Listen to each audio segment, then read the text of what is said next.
शर्मा जी के घर की रसोई में आज कुछ बदल गया था। प्रिया ने दीवारों के पीछे सेंसर छिपा दिए थे और काउंटर टॉप पर चमकती हुई धातु की मशीनें लगा दी थीं। पारंपरिक चकला बेलन की जगह अब नीली रोशनी वाली स्क्रीन ने ले ली थी। सुबह सुबह कमला जी चाय बनाने के इरादे से रसोई में दाखिल हुई। उन्होंने पैर जमाए और चारों ओर देखा। गैस का चूल्हा गायब था। उसकी जगह एक चिकनी काली सतह ने ले ली थी। नल के पास हाथ ले जाते ही पानी अपने आप गिरने लगा। कमला जी ने झटके से अपना हाथ पीछे खींचा और दीवार से सटकर खड़ी हो गईं। ये मशीनें उनकी जानी पहचानी दुनिया का हिस्सा नहीं थीं। वे रसोई के बीचों बीच खड़ी होकर उन चमकती हुई चीजों को ऐसे देख रही थीं जैसे वे कोई बाहरी वस्तुएं हों। यहाँ शांति नहीं थी बल्कि मशीनों की हल्की गूंज थी।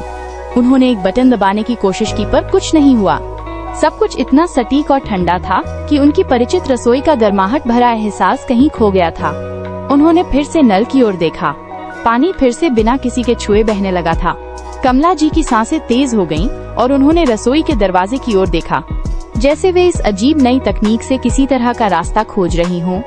तभी रसोई की हवा में एक यांत्रिक आवाज गूंजी, गुड मॉर्निंग कमला जी, आज का तापमान 32 डिग्री है, आपकी चाय का समय हो गया है। कमला जी के पैर जमीन पर जम गए। उन्होंने चारों ओर देखा पर वहाँ कोई नहीं था। उनकी आंखें क्रोध और आश्चर्य से भर गईं। उन्होंने पास रखे चकला बेलन में से बेलन को कसकर पकड़ लिया और हवा में लहराते हुए चिल्लाई, कौन है तू, कहाँ छिपी है?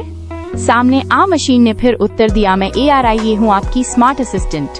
कमला जी ने बेलन को मजबूती से घुमाया और रसोई के हर कोने को घूरने लगी। एलियंस, मेरे घर में एलियंस घुस आए हैं। वो 2 कदम पीछे हटी और दीवार के सहारे खड़ी हो गयी। उनकी उंगलियां बेलन के हैंडल पर सफेद पड़ गई थीं।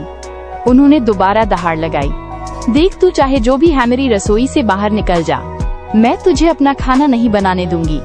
ARIA की नीली लाइटें धीमी गति से झिलमिला रही थीं। कमला जी ने बेलन को एक हथियार की तरह तान रखा था, जैसे वो किसी अदृश्य दुश्मन के हमले का इंतजार कर रही हों।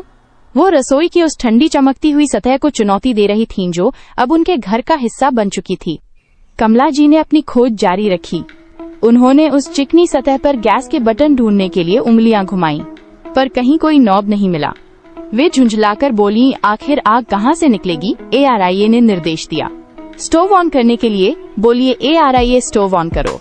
कमला जी ने अपनी नाक से कोड़ी और कड़ा रुख अपनाते हुए कहा, मैं किसी मशीन को हुक्म नहीं चलाऊंगी। उन्होंने गुस्से में एक बटन दबाया, लेकिन चूल्हा जलने के बजाय पास का माइक्रोवेव गूंज उठा। अंदर की कांच की प्लेट तेजी से घूमने लगी। कमला जी डरकर एक कदम पीछे कूदी और हाथ में पकड़ा बेलन जोर से भींच लिया। तभी प्रिया रसोई में दौड़ती हुई आई और उसने सही बटन दबाकर मशीन बंद की। कमला जी ने राहत की सांस ली। प्रिया के जाने के बाद उन्होंने डरे सहमे हाथों से नल की ओर देखा। उन्होंने धीरे से अपना हाथ सेंसर के नीचे रखा। पानी की धार फूट पड़ी। उन्होंने हाथ हटाया, पानी रुक गया। वे फिर से हाथ ले गईं, पानी फिर चलने लगा। कमला जी की आंखों में चमक आ गई। उन्होंने बार बार हाथ आगे पीछे करना शुरू कर दिया।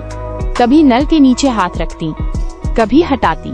उनके चेहरे का तनाव धीरे धीरे गायब हो रहा था और उनकी आंखों में एक नई तकनीक के साथ खेलने की उत्सुकता साफ झलक रही थी।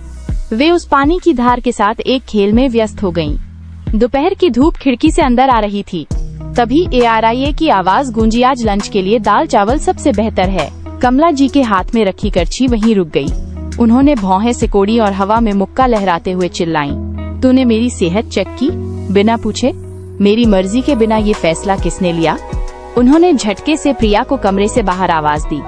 वे बेलन को एक ढाल की तरह पकड़े हुए रसोई के बीचों बीच खड़ी हो गईं। प्रिया, इस मशीन को बोलो कि मेरे खाने में दखल न दे। मैं खुद तय करूंगी कि मुझे क्या खाना है। कमला जी ने ARIA को नजरअंदाज करते हुए गैस की ओर रुख किया और अपना खाना बनाना शुरू किया। जैसे ही उन्होंने घी का डिब्बा उठाया, ARIA ने फिर टोका, कमला जी आप घी बहुत ज्यादा डाल रही हैं। कमला जी की नसें तन गईं। उन्होंने अपनी आंखों को सिकोड़ा और ARIA की ओर घूरते हुए कहा, एक और शब्द बोला तो प्लग निकाल दूंगी। ये मेरी रसोई है, मेरा नियम है। रसोई में भारी सन्नाटा छा गया। हवा में गर्माहट और तनाव दोनों बढ़ गए थे। कमला जी की सांसें तेज चल रही थीं और उन्होंने बेलन को इतनी जोर से पकड़ा था कि उनकी उंगलियों के पोर सफेद पड़ गए थे। यह युद्ध अब केवल खाने का नहीं बल्कि अधिकार का हो चुका था। कमला जी की उस अंतिम चेतावनी ने रसोई की हवा को भारी कर दिया। उन्होंने जैसे ही प्लग की तरफ हाथ बढ़ाया, ARIA की स्क्रीन पर एक बड़ा सा डर वाला इमोजी उभर आया। मशीन की नीली रोशनी कांपने लगी और वो चुप हो गई। दिन ढलते ही रसोई में अजीब हलचल मच गई। शाम को प्रिया ऑफिस से लौटी तो किचन के अंदर का नजारा देखकर ठिठक गई। सारी लाइटें एक साथ झिलमिला रही थीं और ARIA की आवाज में घबराहट थी। उसने कहा, प्रिया, कमला जी ने अभी अजीब कमांड दिए हैं। वो चिल्ला रही हैं, चाय बना, सीधा काम कर और चलती फुलझड़ी। ये शब्द मेरी डिक्शनरी में कहीं नहीं है। रसोई के अंदर एक तरफ से शोर आ रहा था तो दूसरी तरफ ARIA खुद को बचाने की कोशिश में बार बार सिस्टम रीसेट कर रही थी। बर्तन गिरने की आवाजें गूंज रही थीं और रसोई का ऑटोमेटिक सिस्टम पूरी तरह नियंत्रण से बाहर हो चुका था। कमला जी बेलन लिए उस कोने में डटी थीं जहां बिजली का मुख्य बोर्ड था। अफरा तफरी के इस आलम में तकनीक और परंपरा का ये टकराव अब अपने चरम पर था। ARIA की स्क्रीन पर बार बार एरर के निशान चमक रहे थे, जबकि कमला जी की सख्ती ने पूरे स्मार्ट किचन को एक रणभूमि में बदल दिया था। रसोई की अराजकता के बीच एक शांत क्षण आया। ARIA की स्क्रीन पर एरर के निशान थम गए और उसने धीमी, लगभग विनम्र आवाज में कहा, कमला जी, मैं सीख सकती हूँ, क्या आप मुझे सिखाएंगी? कमला जी का हाथ जो बेलन को मजबूती से पकड़े हुए था धीरे से ढीला पड़ गया। वे मशीन के पास वाली कुर्सी पर बैठ गईं। उन्होंने अपनी ठुड्डी ऊपर उठाई और गंभीर लहजे में निर्देश देने शुरू किए। सुन, चाय बनानी है तो बस बोल, चाय बना। घी डालने पर चुप रहना और बात करते समय सम्मान से बोलना।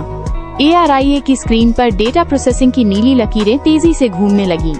मशीन ने एक एक करके सारे कमांड सेव कर लिए।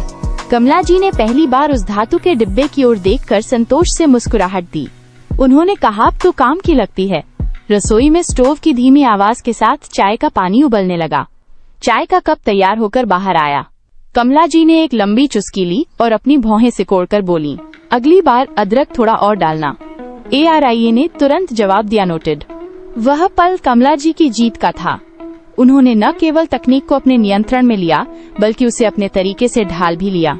रसोई में अब कोई शोर नहीं था, बस एक नई और अनोखी समझदारी की शुरुआत हो चुकी थी। तभी शर्मा जी रसोई में दाखिल हुए। कमला जी ने बिना पलक झपकाए बेलन की ओर इशारा किया और तपाक से बोली, मैंने इस मशीन को तो सीधा कर दिया है, आप भी अपनी आदतों में सुधार लाइए। शर्मा जी ने डरे हुए अंदाज में पीछे की ओर कदम बढ़ाए और वहाँ से तुरंत भाग खड़े हुए। ये दृश्य देखकर प्रिया खिलखिलाकर हंस पड़ी। ARIA का स्पीकर भी किसी इंसानी हंसी की तरह गूंजने लगा। उस दिन पूरी रसोई में हंसी का शोर था। ये स्पष्ट हो गया कि घर की डोर चाहे कितनी भी आधुनिक क्यों ना हो जाए, उसे संभालने के लिए एक अनुभवी सास का हाथ ही काफी है। तकनीक चाहे कितनी भी स्मार्ट हो, अनुभव के आगे उसे नतमस्तक होना ही पड़ता है।